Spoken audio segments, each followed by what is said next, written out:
Hi everyone, ഞാൻ doctor Edwin J George Thrissur Amala institute of medical സയൻസസിലെ internal medicine department associate പ്രൊഫസറാണ്. ഇന്ന് ഞാൻ ഇവിടെ ഡിസ്കസ് ചെയ്യാൻ ഉദ്ദേശിക്കുന്ന വിഷയം continuous glucose monitoring systems and diabetes reversal. Diabetes medicine practice ചെയ്യുന്ന ഏതൊരു ഡോക്ടർക്കും ജീവിതത്തിൽ ഒരിക്കലെങ്കിലും നേരിടേണ്ടി വരുന്ന ഒരു ചോദ്യമാണ് പ്രമേഹം മാറുമോ ഇല്ലയോ എന്നുള്ളത്. അതിനുപരി നമുക്ക് ആദ്യമായിട്ട് അറിയേണ്ടത് എന്താണ് പ്രമേഹം, പ്രമേഹം എങ്ങനെ സ്ഥിരീകരിക്കുന്നു, പ്രമേഹത്തിന്റെ കോംപ്ലിക്കേഷൻസ് എന്തൊക്കെയാണ്, പ്രമേഹത്തെ ഫലപ്രദമായി എങ്ങനെ നിയന്ത്രണത്തിലാക്കാം എന്നുള്ളവയെക്കുറിച്ചാണ് ഞാനിവിടെ സംസാരിക്കാനായിട്ട് ഉദ്ദേശിക്കുന്നത്. അതിനുശേഷം ഞാൻ ഈ പറഞ്ഞ continuous glucose monitoring and diabetes റിവേഴ്സലിനെ പറ്റി കൂടുതൽ ചർച്ച ചെയ്യുന്നതായിരിക്കും. പ്രമേഹം അമേരിക്കൻ ഡയബറ്റിസ് അസോസിയേഷൻ ഡെഫിനിഷൻ പ്രകാരം ഫാസ്റ്റിംഗ് ബ്ലഡ് ഗ്ലൂക്കോസ്, അതായത് 8 മണിക്കൂറോളം ഭക്ഷണം കഴിക്കാതെ കാലറി ഇൻടേക്ക് ഇല്ലാതെ വെറും വയറ്റിൽ ബ്ലഡ് ഷുഗർ ടെസ്റ്റ് ചെയ്യുമ്പോൾ അത് 100ന്റെ താഴെയാണെങ്കിൽ അത് നോർമലും, 100 മുതൽ 125 വരെ റേഞ്ചിൽ നിൽക്കുകയാണെങ്കിൽ അതിനെ ഇംപെയർഡ് ഫാസ്റ്റിംഗ് ഗ്ലൂക്കോസ് എന്നും, 126ന്റെ മുകളിലേക്ക് ഉയരുകയാണെങ്കിൽ അതിനെ നമ്മൾ ഡയബറ്റിസ് എന്നും ഡിഫൈൻ ചെയ്യുന്നു. ഭക്ഷണത്തിന് ശേഷമുള്ള ഷുഗർ, അതായത് ഭക്ഷണം കഴിഞ്ഞ് 2 മണിക്കൂറിന് ശേഷം നമ്മൾ ബ്ലഡ് ഷുഗർ പരിശോധിക്കുമ്പോൾ അത് 140ന്റെ താഴെയാണെങ്കിൽ അത് നോർമൽ എന്നും, 140 മുതൽ 200 വരെയാണെങ്കിൽ അതിനെ ഇംപെയർഡ് ഗ്ലൂക്കോസ് ടോളറൻസ് എന്നും, 200ന്റെ മുകളിലേക്ക് ഉയരുകയാണെങ്കിൽ അതിനെ നമ്മൾ വീണ്ടും ഡയബറ്റിസ് എന്ന് പറയുന്നു. അപ്പോൾ ഈ പ്രീ ഡയബറ്റിസ് സ്റ്റേറ്റ് എന്ന് പറയുന്നത് ഫാസ്റ്റിംഗ് ബ്ലഡ് ഗ്ലൂക്കോസ് 100 മുതൽ 125 വരെയുള്ള ലെവലിനെയും ഭക്ഷണത്തിന് ശേഷമുള്ള ഷുഗർ 140 മുതൽ 200 വരെ നിൽക്കുന്നതും അവസ്ഥയെ നമ്മൾ പ്രീ ഡയബറ്റിസ്, അതായത് ഡയബറ്റിസിന് തൊട്ട് മുമ്പുള്ള അവസ്ഥ എന്നായും നമ്മൾ അതിനെ പരിഗണിക്കുന്നു. ഇനി ഇതിന്റെ കോംപ്ലിക്കേഷൻസിലേക്ക് നമ്മൾ കടക്കുകയാണെങ്കിൽ നമുക്കറിയാം മൈക്രോവാസ്കുലാർ ആൻഡ് മാക്രോവാസ്കുലാർ, അങ്ങനെ 2 രീതിയിലാണ് ഡയബറ്റീസിന്റെ കോംപ്ലിക്കേഷൻസിനെ നമ്മൾ എക്സ്പ്ലെയിൻ ചെയ്യുന്നത്. ചെറിയ രക്തക്കുഴലിനെ ബാധിക്കുന്ന കോംപ്ലിക്കേഷൻസിനെയാണ് നമ്മൾ മൈക്രോവാസ്കുലാർ എന്നും, വലിയ രക്തക്കുഴൽ താരതമ്യേന വലിപ്പം കൂടുതലുള്ള രക്തക്കുഴലുകളെ ബാധിക്കുന്ന അസുഖങ്ങളെ നമ്മൾ മാക്രോവാസ്കുലാർ കോംപ്ലിക്കേഷൻസും എന്നും പറയുന്നു. മൈക്രോവാസ്കുലാർ കോംപ്ലിക്കേഷൻസിൽ ഉൾപ്പെടുന്നത് diabetic neuropathy, diabetic nephropathy and diabetic retinopathy. നേരെ മറിച്ച് മാക്രോവാസ്കുലാർ കോംപ്ലിക്കേഷൻസിൽ ഇൻക്ലൂഡ് ചെയ്തിട്ടുള്ളത് സ്ട്രോക്ക്. നമുക്കറിയാം തലച്ചോറിലേക്കുള്ള രക്തക്കുഴലുകൾ അടയുന്ന അവസ്ഥയാണ് നമ്മൾ സ്ട്രോക്ക് എന്ന് ഉദ്ദേശിക്കുന്നത്. സ്ട്രോക്ക്, പിന്നെ അറ്റാക്ക്, ഹാർട്ട് അറ്റാക്ക്, നമ്മൾ മയോകാർഡിയൽ ഇൻഫാക്ഷൻ എന്ന് പറയുന്ന ഹാർട്ട് അറ്റാക്ക്. പിന്നെയുള്ളത് കാലിലേക്കുള്ള രക്തോട്ടം തടസ്സപ്പെടുന്നതിന് പെരിഫറൽ ആർട്ടീരിയൽ ഡിസീസ്. ഇത് 3നെയാണ് നമ്മൾ മാക്രോവാസ്കുലാർ കോംപ്ലിക്കേഷൻസ് എന്നുകൊണ്ട് ഉദ്ദേശിക്കുന്നത്. പ്രമേഹം എങ്ങനെയാണ് ഒരാളിൽ ഉത്ഭവിക്കുന്നത്, അല്ലെങ്കിൽ പ്രമേഹത്തിന്റെ മുഖ്യമായ കാരണം എന്താണ്?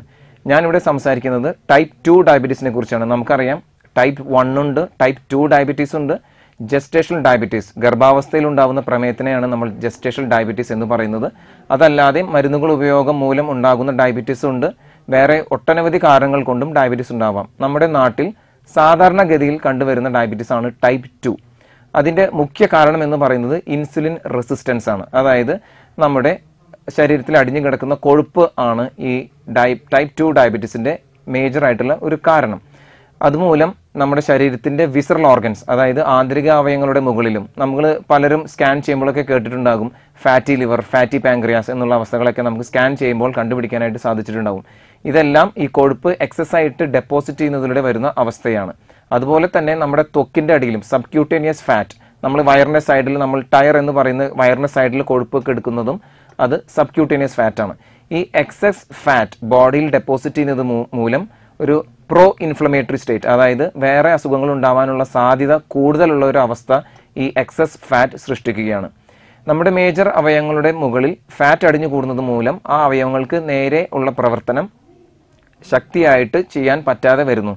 അതുകൊണ്ടാണ് നമ്മൾ ഫാറ്റി ലിവർ, ഫാറ്റി പാങ്ക്രിയാസ് എന്നതെല്ലാം ഒരു പ്രോ ഇൻഫ്ലമേറ്ററി സ്റ്റേറ്റ് ആണെന്നും നമ്മൾ ശ്രദ്ധിച്ചില്ലെങ്കിൽ അത് മാരകമായ കോംപ്ലിക്കേഷൻസിലേക്ക് നയിക്കുമെന്നും നമ്മൾ മനസ്സിലാക്കുന്നത്. അപ്പോൾ നമുക്ക് ഡയബറ്റീസിന്റെ മുഖ്യ കാരണമായ ഈ എക്സസ് ഫാറ്റ് ഡെപ്പോസിഷൻ ആണ് ഇൻസുലിൻ റെസിസ്റ്റൻസ് ഉണ്ടാക്കുന്നത്. അതായത് ടൈപ്പ് 2 ഡയബറ്റീസിൽ എന്താണ് ഉണ്ടാവുക എന്ന് വെച്ച് കഴിഞ്ഞാൽ ബോഡിയിൽ ഇൻസുലിന്റെ സെക്രീഷൻ നടക്കുന്നുണ്ട്, പക്ഷേ ഇൻസുലിൻ വേണ്ട വിധം കൃത്യമായ രീതിയിൽ പ്രവർത്തിക്കുന്നില്ല. സംതിങ് ഈസ് റെസിസ്റ്റിംഗ് ഇൻസുലിൻ, അതാണ് ഇൻസുലിൻ റെസിസ്റ്റൻസ് എന്ന അവസ്ഥ കൊണ്ട് ഉദ്ദേശിക്കുന്നത്. നേരെ മറിച്ച് ടൈപ്പ് 1 ഡയബറ്റീസ് ആണെന്നുണ്ടെങ്കിൽ നമുക്കറിയാം സാധാരണഗതിയിൽ ചെറിയ കുട്ടികളിൽ അല്ലെങ്കിൽ ചെറുപ്രായങ്ങളിൽ കാണുന്ന ഡയബറ്റീസിനെയാണ് നമ്മൾ ടൈപ്പ് 1 ഡയബറ്റീസ് എന്ന് പറയുന്നത്. അതിന് നമുക്ക് സാധാരണയായി ഇൻസുലിൻ മാത്രമാണ് ചികിത്സ. കാരണം auto immune mediated destruction beta cells of pancreas, അതായത് നമ്മളെ ഇൻസുലിൻ ഉൽപ്പാദിപ്പിക്കുന്ന പാങ്ക്രിയാസിലെ ബീറ്റ കോശങ്ങളുടെ നാശം, പരിപൂർണമായ നാശമാണ് ഒരു ആളെ ടൈപ്പ് 1 ഡയബറ്റീസ് രോഗിയാക്കുന്നത്. നേരെ മറിച്ച് ടൈപ്പ് 2 ഡയബറ്റീസ് എന്ന് പറയുമ്പോൾ ഇൻസുലിൻ പ്രൊഡക്ഷൻ നടക്കുന്നുണ്ട്, ബീറ്റ സെൽസ് ഒരു 50% മുകളിൽ നശിക്കുമ്പോഴാണ് ആ ഒരു പേഷ്യന്റ് ഒരു ഡയബറ്റീസ് റേഞ്ചിലേക്ക് വരുന്നത്. അതായത് 50% വർക്ക് ചെയ്യുന്ന ബീറ്റ സെൽസ് നമ്മുടെ ശരീരത്തിലെ ബ്ലഡ് ഷുഗർ ലെവൽസ് നോർമൽ ആക്കാനായിട്ട് ആ 50% ബീറ്റ സെൽസിന് സാധിക്കുന്നില്ല. അതാണ് ടൈപ്പ് 2 ഡയബറ്റീസ്.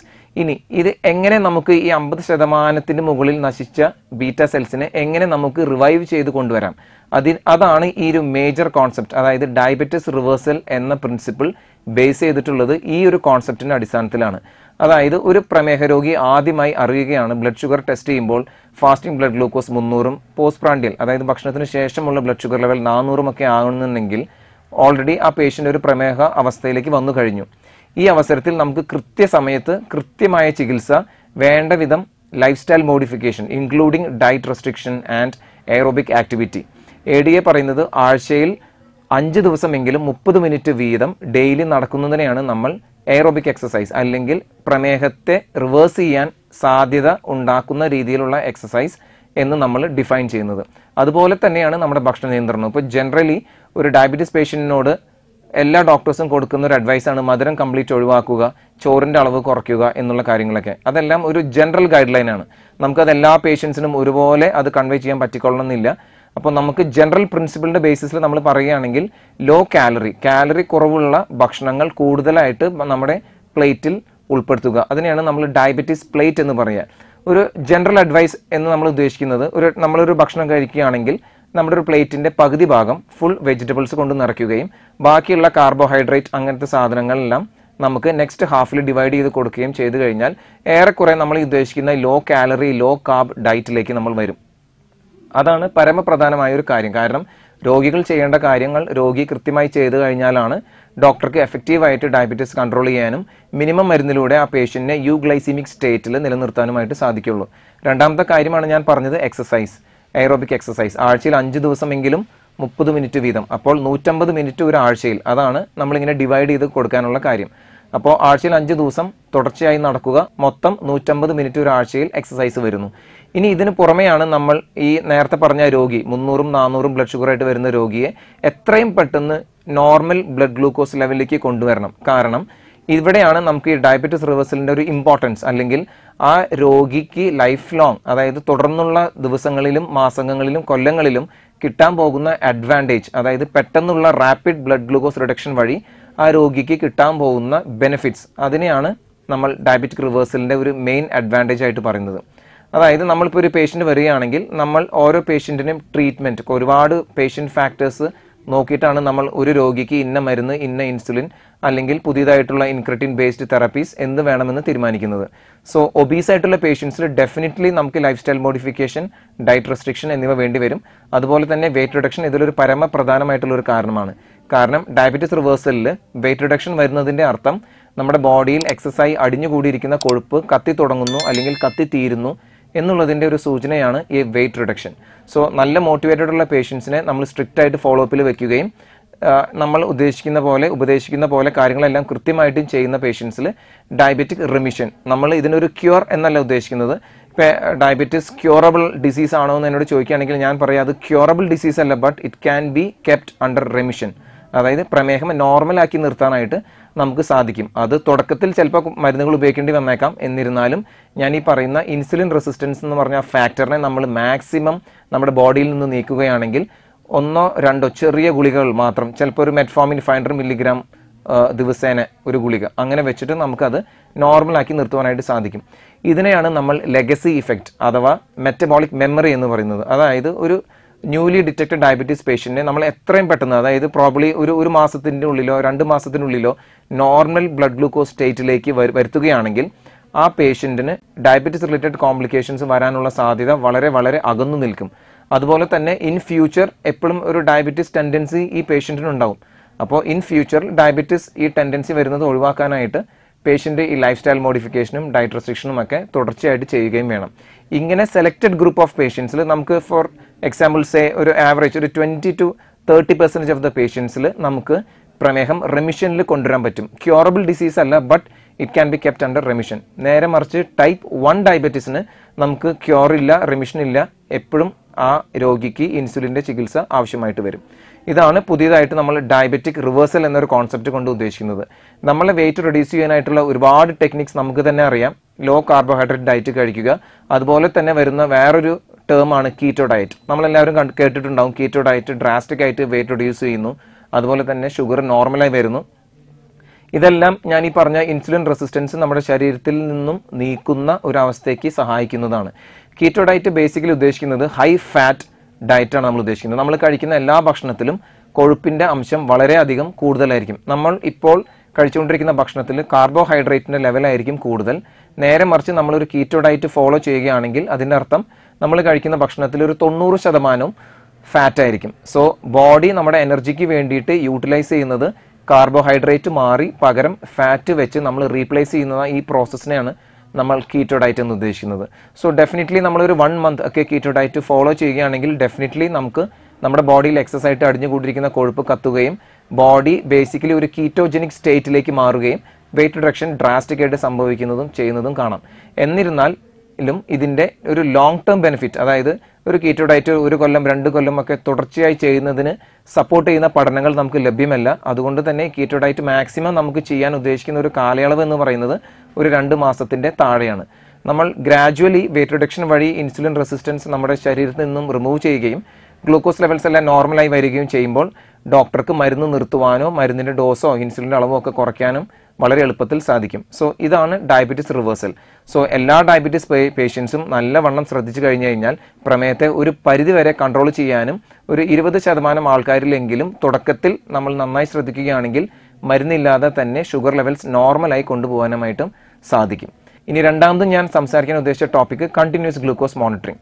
നമ്മുടെ ഗ്ലൂക്കോസ് മോണിറ്ററിംഗ് നമുക്കറിയാം, നമ്മൾ പുരാതന കാലം തൊട്ട് ഒരാൾക്ക് പ്രമേഹമുണ്ടോ എന്ന് കണ്ടുപിടിച്ചിരുന്നത് ആളൊഴിക്കുന്ന മൂത്രത്തിൻ്റെ ചുറ്റും ഉറുമ്പുകൾ വരിക, യൂറിനിൽ ബ്ലഡ് ഷുഗറിൻ്റെ കണ്ടന്റ് കൂടുതലായിട്ട് കാണുക, അങ്ങനത്തെയുള്ള മെത്തേഡ്സ് ഉപയോഗിച്ചിട്ടായിരുന്നു. എന്നാൽ ഇന്ന് നമുക്ക് നേരെ മറിച്ച് ലാബിൽ ചെന്ന് ബ്ലഡ് ഗ്ലൂക്കോസ് ടെസ്റ്റ് ചെയ്യാം. ഞാൻ മുമ്പ് പറഞ്ഞ ADA അമേരിക്കൻ ഡയബറ്റീസ് ഓഫ് അസോസിയേഷൻ്റെ ഗൈഡ് ലൈൻസ് പ്രകാരം ഒരു രോഗി പ്രമേഹ രോഗിയാണോ ഇല്ലയോ എന്ന് നമുക്കൊരു 10-15 മിനിറ്റിനുള്ളിൽ തന്നെ അറിയാവുന്ന സാങ്കേതിക വിദ്യകൾ ഇന്ന് ലഭ്യമാണ്. ഗ്ലൂക്കോമീറ്റേഴ്സ്, അതുപോലെ തന്നെ വീട്ടിൽ വെച്ച് പോലും നമുക്ക് വിരലിൻ്റെ അറ്റത്ത് പ്രിക്ക് ചെയ്ത് നോക്കി blood sugar level, capillary blood glucose levels test ചെയ്യാൻ പറ്റുന്ന സൗകര്യങ്ങൾ ഇന്ന് ലഭ്യമാണ്.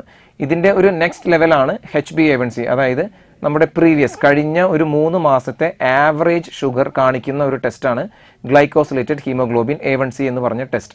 സോ അത് 6.5ന്റെ മുകളിലാണെങ്കിൽ അതിന് ഡയബറ്റിസ് എന്നും 5.7 മുതൽ 6.4 വരെ നിൽക്കുന്ന കണ്ടീഷനെ നമ്മൾ പ്രീ ഡയബറ്റിക് സ്റ്റേറ്റും എന്നും ഉദ്ദേശിക്കും.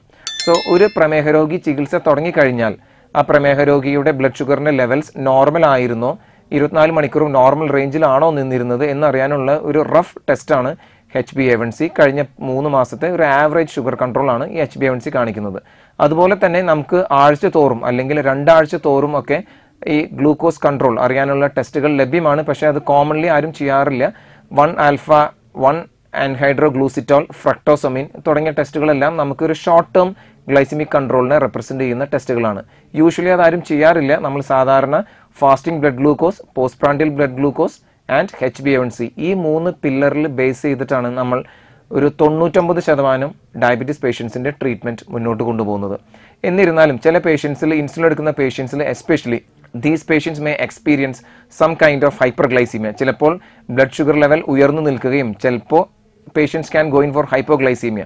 സോ ഞാൻ നേരത്തെ പറഞ്ഞ HbA1c എന്ന് പറഞ്ഞ ടെസ്റ്റ് കുറച്ച് സമയം ബ്ലഡ് ഷുഗർ ഉയർന്നു നിൽക്കുന്ന അവസ്ഥയുണ്ടെങ്കിൽ അതോട് കൂടെ തന്നെ കുറച്ച് സമയം ബ്ലഡ് ഷുഗർ താഴ്ന്നു നിൽക്കുന്ന അവസ്ഥയുണ്ടെങ്കിലും നമുക്ക് HbA1c നോർമലായിട്ട് കാണിക്കും. സോ അതൊരു മിസ്ലീഡിങ് ഇൻവെസ്റ്റിഗേഷൻസ് ആയിട്ട് വരും. ചില പേഷ്യൻസിൽ, ഇൻസുലിൻ എടുക്കുന്ന പേഷ്യൻസിലെങ്കിലും അറ്റ്ലീസ്റ്റ് നമുക്ക് ഈ round the clock glycaemic variation, അതായത് ഇടതടവില്ലാതെ ബ്ലഡ് ഗ്ലൂക്കോസ് ലെവൽസിലെ വ്യതിയാനങ്ങൾ കണ്ടുപിടിക്കാൻ നമ്മളെ സഹായിക്കുന്ന സെൻസർ അല്ലെങ്കിൽ ആ സിസ്റ്റംസിൻ്റെ പേരാണ് കണ്ടിന്യൂസ് ഗ്ലൂക്കോസ് മോണിറ്ററിംഗ് സിസ്റ്റംസ്.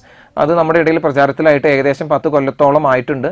എന്നിരുന്നാലും അതിൻ്റെ ഒരു വ്യാപകമായൊരു ഉപയോഗം ഇപ്പോഴും ഇന്ത്യയിൽ വന്നിട്ടില്ല. അതൊരു കോസ്റ്റ്ലി അഫെയർ ആയതുകൊണ്ടായിരിക്കാം ഭൂരിഭാഗം പേഷ്യൻസിനോട് നമുക്കത് സജസ്റ്റ് ചെയ്യാൻ തന്നെ ബുദ്ധിമുട്ടുണ്ട്. ഇതിൻ്റെ ഒരു റഫ് പ്രിൻസിപ്പിൾ എങ്ങനെയാണെന്ന് വെച്ച് കഴിഞ്ഞാൽ നമ്മളൊരു ₹1 നാണയത്തിൻ്റെ വലുപ്പമുള്ള ഒരു സെൻസർ നമ്മുടെ കയ്യിൽ അറ്റാച്ച് ചെയ്യുകയും അത് അവിടെ ഇരുന്ന് ഓരോ 15 മിനിറ്റ് വീതവും ഇടതടവില്ലാണ്ട് നമ്മൾ രാവിലെയും ഉച്ചയ്ക്കും വൈകുന്നേരവും രാത്രിയും ഉറങ്ങുന്ന സമയം അടക്കം നോൺ സ്റ്റോപ്പ് നമ്മുടെ ഇൻഡസ്ട്രീഷ്യൽ ഗ്ലൂക്കോസ് ടെസ്റ്റ് ചെയ്യുകയും അത് നമുക്ക് ഇങ്ങനെ ഡെയിലി കർവ്സ്, അതായത് ഓരോ 15 മിനിറ്റുമുള്ള ഗ്ലൈസിമിക് എക്സ്കർഷൻസ് അല്ലെങ്കിൽ ബ്ലഡ് ഷുഗർ ലെവൽസിലെ വ്യതിയാനം നമുക്ക് കൃത്യമായി കാണിച്ചു തരുന്ന ഒരു സിസ്റ്റമാണ് continuous glucose monitoring systems. So ഇതിൻ്റെ ബേസിസിൽ നമുക്ക് ട്രീറ്റ്മെൻറ്റ് റിവൈസ് ചെയ്യാനും ഇൻസുലിൻ്റെ ഡോസ് ടൈട്രേറ്റ് ചെയ്യാനും വളരെ എളുപ്പമായിട്ടുള്ള ഒരു കാര്യമായിട്ടാണ് ഈ ഇടയായിട്ട് കണ്ടുവരുന്നത്. സോ പ്രമേഹം നമ്മൾ ഉദ്ദേശിക്കുന്ന പോലെ കൺട്രോൾ ചെയ്ത് പോകാനായിട്ട് എല്ലാവരും ശ്രമിക്കുക. പ്രമേഹത്തിൻ്റെ ഡേഞ്ചറസ് ആയിട്ടുള്ള കോംപ്ലിക്കേഷൻസിൽ നിന്ന് എല്ലാവരും അകന്നു നിൽക്കാനായിട്ട് പരമാവധി ശ്രമിക്കുക. കൃത്യമായ ചികിത്സ, കൃത്യമായ മരുന്നിൻ്റെ ഉപയോഗം, കൃത്യമായ ജീവിത രീതിയിലെ വ്യത്യാസങ്ങൾ, life style modifications, diet restrictions, ഇതെല്ലാം നമ്മൾ സ്ട്രിക്റ്റ് ആയിട്ട് ഫോളോ ചെയ്യുകയാണെങ്കിൽ പ്രമേഹമില്ലാത്ത ഏതൊരാളെ പോലെ തന്നെയും പ്രമേഹ രോഗിക്ക് കൃത്യമായ ജീവിത രീതികൾ ഫോളോ ചെയ്യാനായിട്ട് പറ്റും. സോ എല്ലാവർക്കും അമല ഇൻസ്റ്റിറ്റ്യൂട്ട് ഓഫ് മെഡിക്കൽ സയൻസസിൻ്റെ വക happy diabetes reversal wishes. Thank you.